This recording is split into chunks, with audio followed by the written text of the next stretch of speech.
পাওয়া যায় কিনা। খুঁজে খুঁজে কাউরে পাবে না। আল্লাহ বললেন আবার দেখো, খুঁজে খুঁজে একজনকে পাবে, সামান্য ইমানের ছিটে ফোঁটা তার অন্তরে ছিল। আল্লাহ বলবেন যেহেতু ছিটে ফোঁটা আছে, অনেক মায়ের খাইছে, ওকে বের করে জাহান্নাম থেকে বের করে একটা নির্ধারিত দূরত্বে রেখে দাও, রেখে দেয়া হবে। কিন্তু জাহান্নামের আগুনের লেলিহান শিখাতে তার গা ঝলসে যাবে। সে আল্লাহর ডেকে বলবে, মাবুদ তোমার কাছে আমি কিছু চাই না,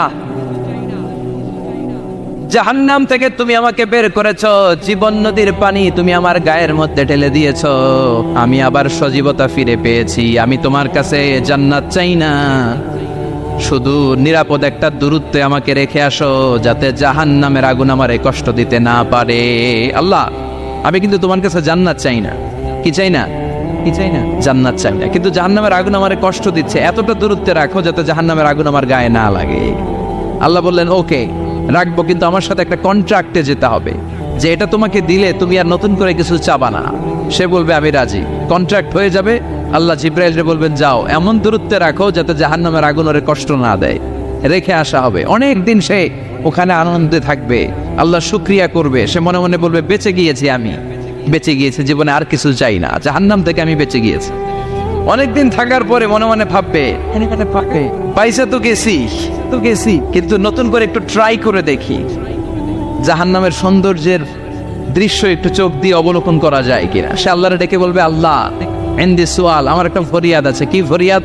আল্লাহ আগেই বলে রাখি আমি কিন্তু জান্নাতে যেতে চাই না। আল্লাহ বলবেন কি চাও? সে বলবে আল্লাহ তোমার জান্নাতটা তুমি কত সুন্দর করে বানিয়েছো, আমি একটা নজর শুধু দেখতে চাই। জান্নাতের দরজার সামনে নিয়ে যদি আমারে বসিয়ে রাখো, দ্যাটস ইনাফ, আর কিছু চাই না, আর শুধু জান্নাতের দরজার সামনে। আল্লাহ বললেন তুই না ওয়াদা করেছিস, তুই না চুক্তি করেছিস। সে বলবে আল্লাহ আমারে হতভাগা বানাইয়া তোমার কি লাভ? সুবহানাল্লাহ পড়ে, আমারে তুমি হতভাগা বানিও না। আল্লাহ বলে ঠিক আছে, আবার সিগনেচার কর যে জান্নাতের দরজার সামনে বসিয়ে দিলে আর কিছু চাবি না। সে সিগনেচার করে বলে আমি চাবো না। আল্লাহ বললেন জিব্রাইল বেচারারে ধরে জান্নাতের গেটের সামনে বসায় দে। এবার জান্নাতের গেটের সামনে বসে বসে জান্নাতের সৌন্দর্য দেখা শুরু করবে। সুবহানাল্লাহ, এমন সৌন্দর্য যেটা চোখ দিয়ে কেউ দেখে নাই, কান দিয়ে শোনে নাই, ওই সৌন্দর্য চোখে দেখে, কান দিয়ে আওয়াজ শোনে, মাগার ভোগ করতে পারে না। অন্তরে জ্বালা আছে না নাই? এয়ার কন্ডিশনের রুমে ঢুকতে না পারলেও, এয়ার কন্ডিশনের রুমের দরজার বাইরে দাঁড়ালেও এয়ার কন্ডিশনের রুমের একটা ঠান্ডা বাতাস গায়ে লাগে না?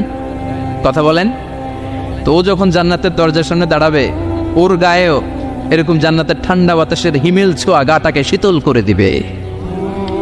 ওই শীতল হয়ে যাওয়ার পরে আর তো সহ্য হবে না, আবার আল্লাহরে ডাকবে, মনে মনে ভাববে আর একটু ট্রাই করি না, দোষ কি, আস্তে আস্তে অনেক দূর তো আগাইছি।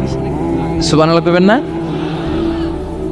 এবার আল্লাহরে বলবে আল্লাহ ইনদি সুআল, আল্লাহ তুমি যদি কোনো বিষয়ে নতুন করে ডিসিশন নাও, তোমারে জিজ্ঞেস করার মতো কি কেউ আছে?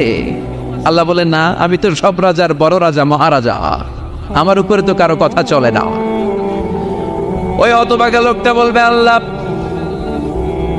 এত সুন্দর জান্নাত তুমি বানালা, চোখ দিয়ে সৌন্দর্য দেখি, কান দিয়ে আওয়াজগুলো শুনি, হুর আর গেলমান হেঁটে বেড়ায়, এত সুন্দর জান্নাত চোখ দিয়ে দেখি, ঢুকতে পারি না, আমারে কষ্ট দিয়ে তোমার কি লাভ? ও আল্লাহ আমারে তুমি মাফ করে দাও, জান্নাতের চিবার মধ্যে এক কর্নারে তুমি একটু আমারে জায়গা করে দাও। আল্লাহ বলবেন ওয়াই হাক ইবনা আদম, তোর ধ্বংস হোক হে আদম জাত, মা আগতারাকা, তোর চেয়ে বড় গাদ্দার আমি আমার সৃষ্টিকুলে কাউরে দেখি নাই, কারণ তুই আমার সাথে চুক্তি করিস আর চুক্তি ভঙ্গ করিস।